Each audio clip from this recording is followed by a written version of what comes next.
This is running warm-up 0. So it's maybe not even a warm-up, but it's what we use to teach the athletes how to run. When we progress to all the other ones, the athletes and the coaches need to have a common language that when we're giving them cues, they know what we're talking about. So this is really where we break down and teach them how to run. This takes a little bit of time, but it's time well spent. So with our athlete, we always want to say, all right, what we're going to do is go through every joint of the body and what it should be doing to help you run fast. We start with our hands. So with your hands, we either want you like you're shaking a hand or holding a fishing pole, all right? And that's kind of the tension, a firm handshake or that the rod's not going to come out of your hand.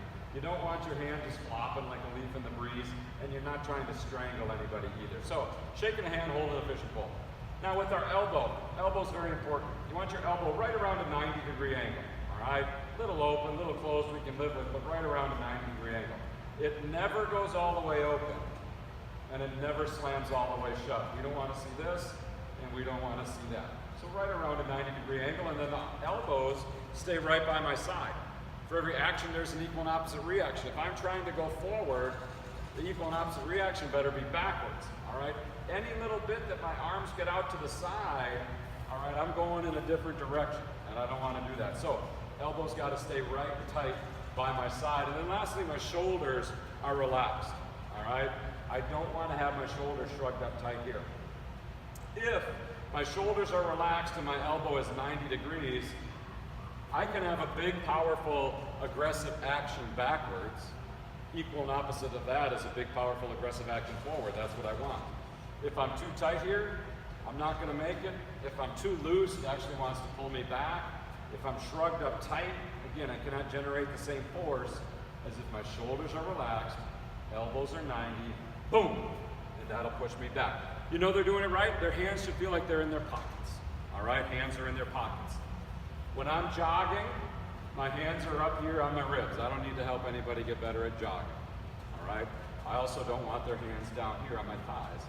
So hands in my pockets. So what we're going to do, Zach, come out here forward for me a little bit. All right? And all I want you to do is just good arm action. Shoulders relaxed, elbows 90, hands in your pockets. And we would see, and typically what you're going to see is you're going to see a lot of this where they fly open in the back. All right? And you just want to cue them, hey, keep it 90 in the back. In front, they never want that hand to get much higher than their face, all right? So we're not up here, all right? Good, stop right there. Now, the body always follows the head and shoulders. My head and shoulders lean forward, my body's leaning forward. If my head and shoulders are going back, I'm going back. If my head and shoulders are going to a side, eventually they're gonna pull my body along with them. So when we're sprinting, we wanna keep that forward body lean. We wanna look and lean to where we're going because it's essentially going to drag my body along with it.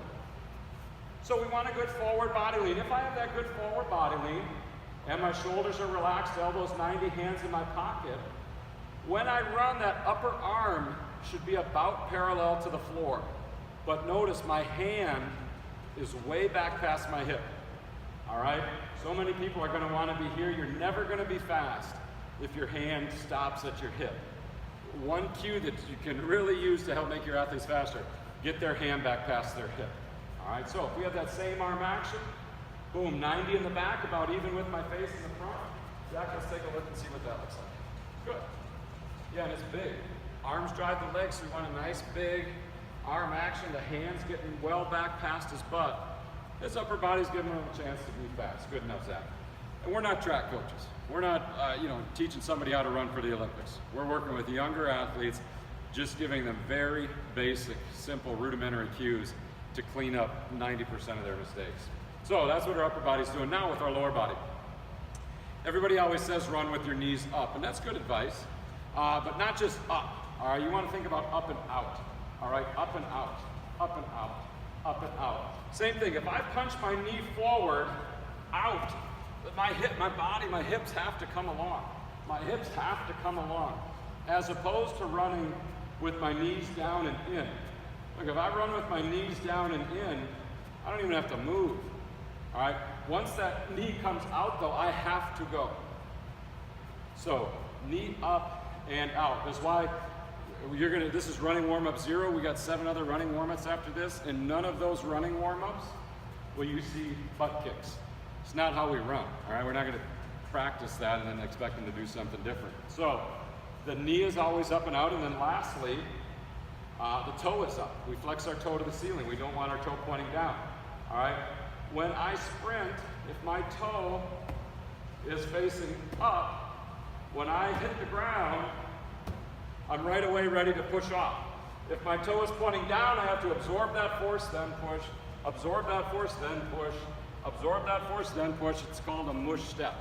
All right, when I hit the ground, toe up, boom, I'm ready to go back again. So knee up, toe up helps us really nicely with our stride length, and then flex that toe to the ceiling allows us to have nice, quicker stride frequency. And those are the only two things you can do to make yourself run any faster. You either increase your stride length or you increase your stride frequency. So Zach is going to just do what we call a march in place. Take the arms out of it, forget the arms. All I want him doing, standing up tall on the ball of his foot, and then going knee up, toe up. And you'll see when I do this, and when he does it, we don't want the heels to touch the ground. The heel is your body's brake. When you want to stop, boom, your heel touches the ground. When we're sprinting, we want to stay on the ball of our foot. Not on our tiptoes, all right, the whole ball of our foot, not our heel. Keep the heel off the ground. Again, you'll see a lot of them want to hit their heel on the ground. Keep the heel off the ground. All right, now what we would ask Zach to do, next progression. Okay, he's got the march. Now, stay a stationary march, but bring those arms in. Shoulders relaxed, elbows 90, knee up, toe up. And I mean knee up, toe up, it's not right here. Every time we do this, it's a chance to give my hip flexor a little bit stronger and to get just a little bit faster every time I bring that knee up.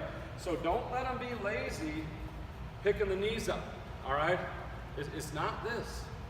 It's big. Sprinting is big, fast, powerful, aggressive. It's not small, slow, weak. All right, so he's got it. What we're going to do then is just a forward march. All right, forward march. So now, shoulders relaxed, elbows 90, knee up, toe up. And we're going to take them on a 7, 8, 9, 10 yard distance. What your athletes are going to initially want to do is right here. All right, they're going to want to kick and heel strike.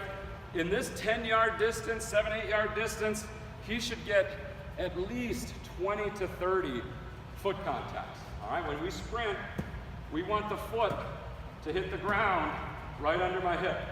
Not out in front of me, because then it's got to drag me along and pull me through. Foot hits the ground essentially right under my hip. Let's see a forward march. Good, knees up, toes up, shoulders relaxed, elbows 90 in the back. It's coming open a little bit. Good, hand in your pocket. Yep. And again, he's keeping an elbow angle in the back. It could be a little bit more bent, but we're going to put that knee up, toe up. And he's getting a lot of steps in there. All right, he's not rushing it. When you're teaching them how to shoot a free throw or kick a soccer ball, they need repetition, repetition, repetition. Same thing with teaching them how to run again. All right, let them do a bunch of repetition. Zach, take the same thing coming back. Good. Knee up, toe up, flex that toe to the ceiling. You'll see a lot of this with their wanting their toe to be down. Cue them to keep that toe up. And as they get tired now, the knees are going to want to come up less high. You've got to, hey, get the knee up, get the knee up, get the knee up. You've got to say it a bunch of times. All right.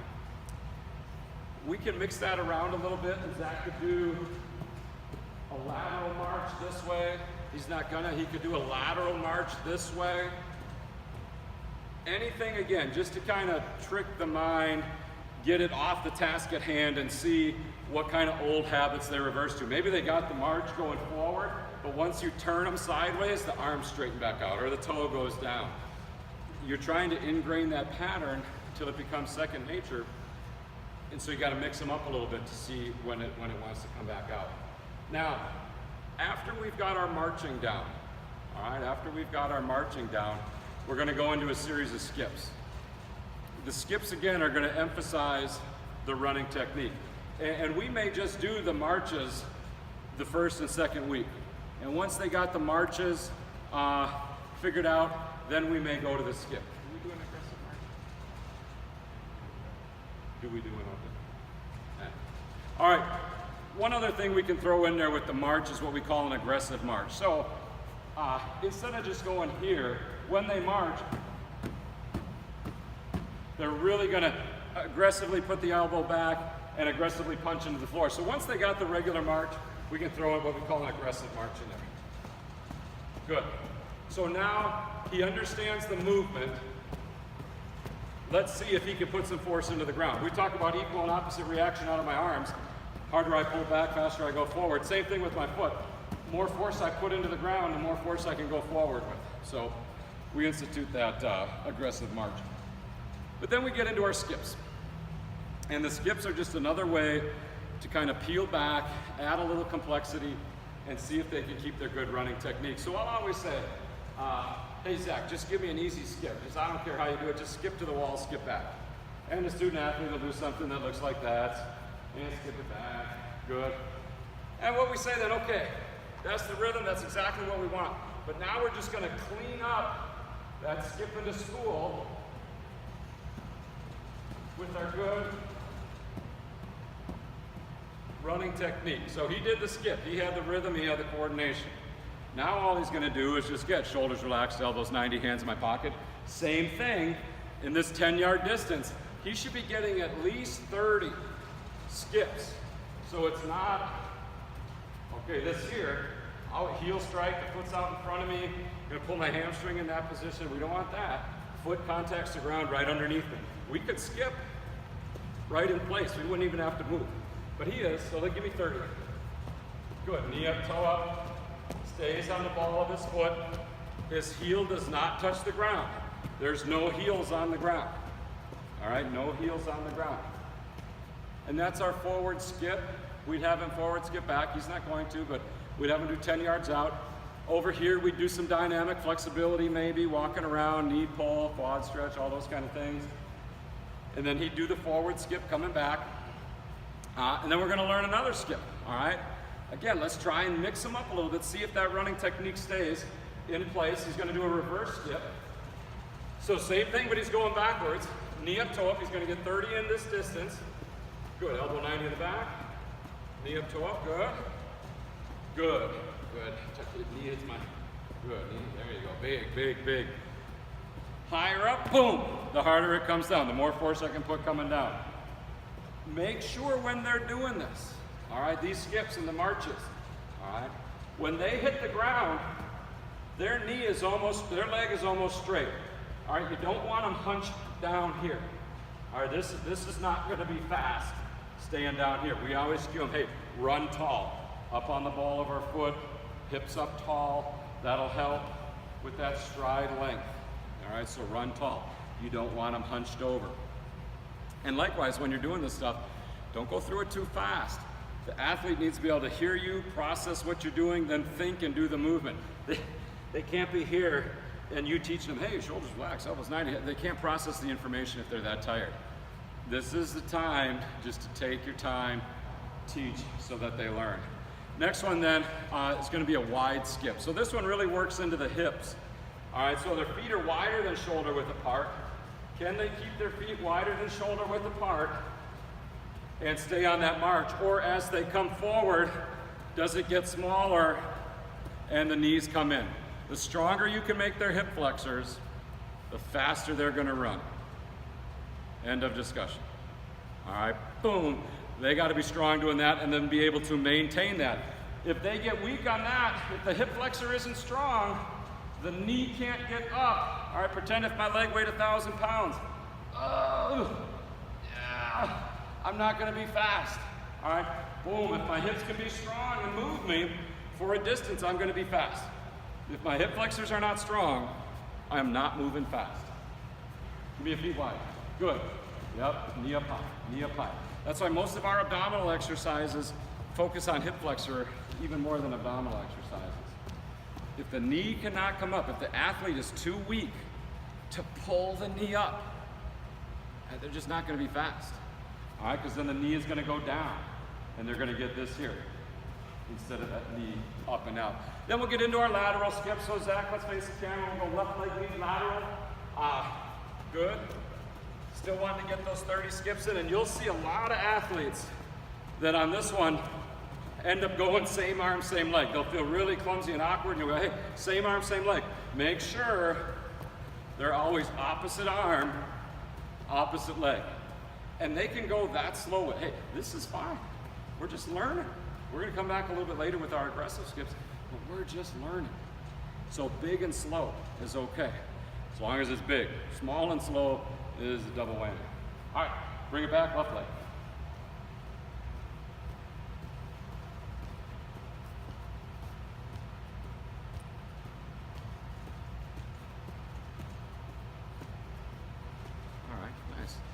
You could always then bring in skips for height, skips for distance. One I like to bring in more than skip for distance at this point is skip for height, because it really teaches powerful arm action and knee up, toe up. But there's a couple things that we have to be careful for. First one, we're gonna break a couple rules.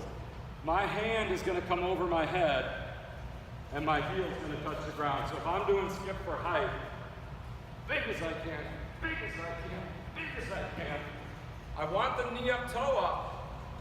I want them to feel power out of their arms, but their hand's gonna go over their head and their heel's gonna touch the ground. So let them know that it's okay to break those couple rules. You're not gonna get 30 in anymore. Zach might this distance get 3 or 4. Go ahead. Up, pop, power knee and toe. Good. You want them to feel, hey, how powerful can I be with my arms? That's gonna shoot me forward. Take it back.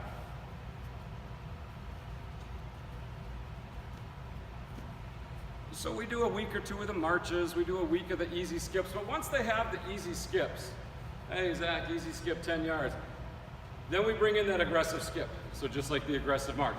So this is great, and there's nothing wrong with this. But I think we all know if we do that, we're not necessarily gonna be fast. So we have to then learn how to be aggressive to the floor, aggressive with our arms, so we bring in our aggressive march. So instead of this, now, we're that. And I'm hitting the ground, Zach will hit the ground with so much force, he's gonna have a little hang time in the air. Boom, boom. All right, he's not trying to be super quick. All right, big, pop, pop, pop. Aggressive, forward skip, coming back. Yep.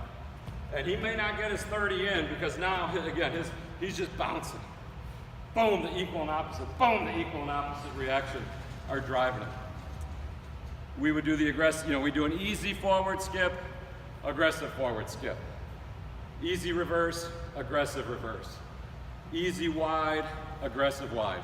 Some dynamic flexibility, and go through those a couple times. But the marches and the skips, that's where we teach them how to run.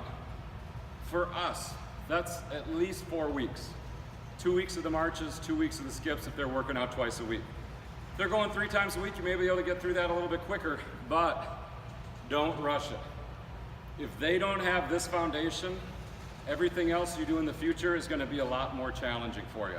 So take your time, make sure you can get them through the marches and the skips, make sure they understand what their body needs to be doing to help them run fast, and it'll make your job a lot easier down the line.